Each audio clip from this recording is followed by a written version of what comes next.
The Conservative MP and prominent Brexiteer insisted it is massively in Germany's interest for the UK to be offered a wide-ranging trade agreement. German business cannot afford to be unable to sell into Britain if tariffs are imposed post-Brexit, Mr Redwood said. Brussels has maintained a tough stance in the Brexit negotiations, insisting the UK won't be offered a trade deal as good as its current terms inside the bloc's single market. This has left Brexiteers, such as Mr Redwood, to urge Theresa May to simply quit the EU's trade pact and use World Trade Organization rules instead.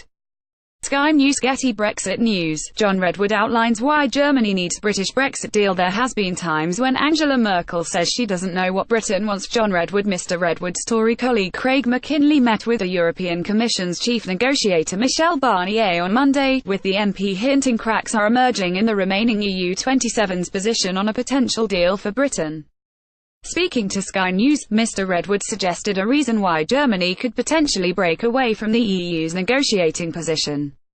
He said, "There have been times when Angela Merkel says she doesn't know what Britain wants. Well, I can assure her Britain knows exactly what Britain wants. We want to leave the EU, take control of our borders, our money, our laws and have a free trade, friendly relationship, a deep economic partnership with the EU, without being under the laws or courts. It's very simple and massively in their interest.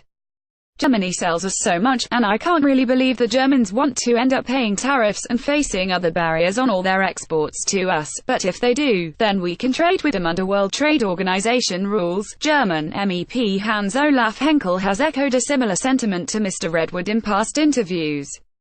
The senior politician said a hard Brexit is a lose-lose situation for Germany and will hit thousands of jobs in Ms Merkel's country. Tuesday, August 8, 2017. Angela Merkel. Through the years he told political leaders on the continent they need to stop believing the only disadvantages of Brexit are for Britain. Mr Henkel said, "It is so obvious, Brexit will result in a lose-lose situation for both Britain and the EU. To negotiate a trade agreement with a new partner like Canada or Japan is one thing, but to disentangle trade relationships of thousands of companies which have grown over 40 years is quite another. Existing complex logistic chains, supplier and customer relationships would be suffering from Brexit, regardless whether soft or hard Brexit, with and without longer adjustment periods." A study by Deloitte warns 18,000 jobs in the German automotive industry would be directly endangered because of a hard Brexit, causing a decline in sales.